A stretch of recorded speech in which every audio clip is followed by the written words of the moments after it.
JBL, si pelopor TWS dengan charging case yang punya layar kembali berulah. Sekarang bukan cuma di seri Tour aja, tapi di hampir semua lini TWS-nya ternyata ada built-in display. Nih kali ini gua kebagian yang seri Live Beam 3 yang menurut gua ini bisa deliver build quality yang solid dengan karakter suara yang unik. Yuk kita bahas.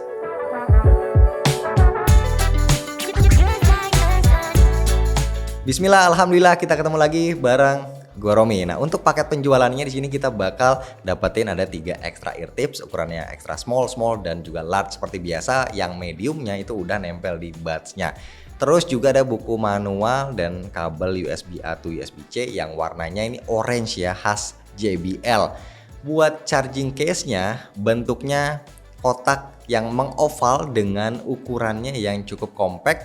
Bahannya ini ternyata metal ya, buat dipegang itu kerasa premium banget. Engselnya juga kerasa sangat solid, berat, dan ngasih suara klik yang premium dan crispy banget pas dibuka tutup.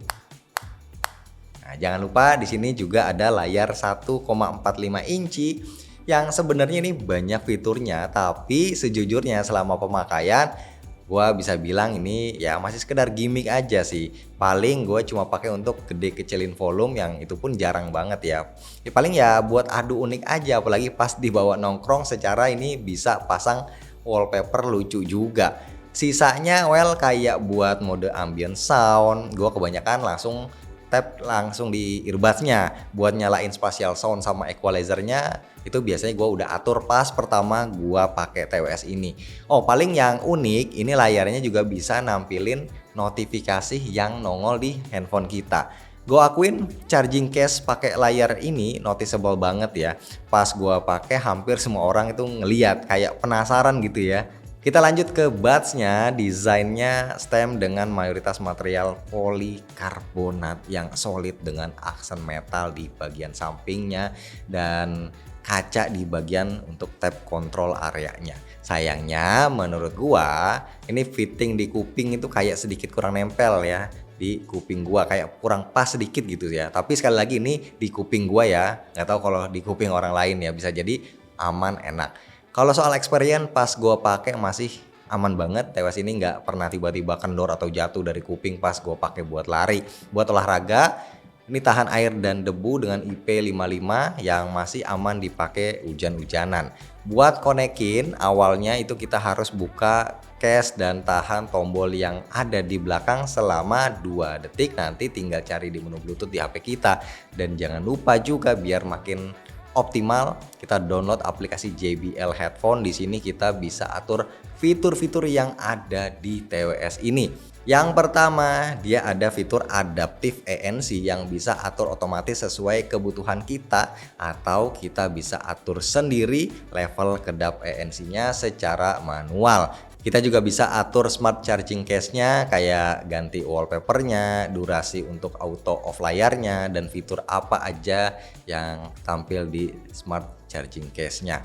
Terus ada fitur Smart Talk di mana TWS ini bakal ngecilin volumenya secara otomatis pas kita lagi ngomong. Ada juga personal sound amplification yang bikin kita bisa dengerin suara di sekeliling kita. Di sini kita bisa atur seberapa sensitif gainnya, dan pastinya kita bisa kustomisasi tab gesture controlnya juga. Nah, kalau kita pakai handphone Android, nih kodeknya bisa sampai LDAC ya, yang harus kita aktifin di aplikasi ini juga. Di sini ada fitur untuk equalizer-nya. JBL sendiri udah nyediain beberapa profile atau kita bisa juga atur manual, dan satu fitur lagi yang gua suka yaitu private call mode. Di mode ini kita bisa ngambil satu buds-nya sebagai mikrofon dan satu lagi nempel di kuping kita. Jadi suara kita bakal lebih jelas ke lawan bicara. Oke, untuk sound quality-nya ada sedikit yang mau gue sharing. Awalnya gue pairing TWS ini ke Android biar dapetin kodek LDAC-nya. Tapi yang gue rasain volume maksimalnya itu terasa kurang gede suaranya. Dan pas gue coba konekin ke iPhone, suara volume maksimalnya itu berasa lebih gede sedikit. Jadi lebih bisa diterima lah volumenya kalau kita pairing di iPhone. Walaupun begitu menurut gua volume mentoknya ini masih ada di level yang ya kecil, padahal biasanya gue cuma pakai volume di sekitar 80-an%. Nah, mungkin karena ini juga ya ANC-nya jadi berasa kurang kedap, masih sering ada suara dari luar yang bocor-bocor sedikit. Buat ANC-nya juga mungkin harus diimprove sedikit menurut gua. Di harganya yang hampir nyentuh 4 juta, ANC-nya ini ada di level bare minimum atau ngepas aja ya. Gua paham mungkin biar nggak sebagus flagshipnya yaitu JBL Tour 3, tapi ya kalau bisa ya agak sedikit dibagusin lah, jangan ngepas kayak gini. Nah, TWS ini pakai driver 10 mm, buat karakter suaranya sangat friendly, bassnya punchy dan suara high-nya juga detail, suara simbalnya kedengeran dengan sangat jelas, vokalnya juga masih ada dengan bass yang kedengeran dengan sangat bulat, soundstage-nya juga luas.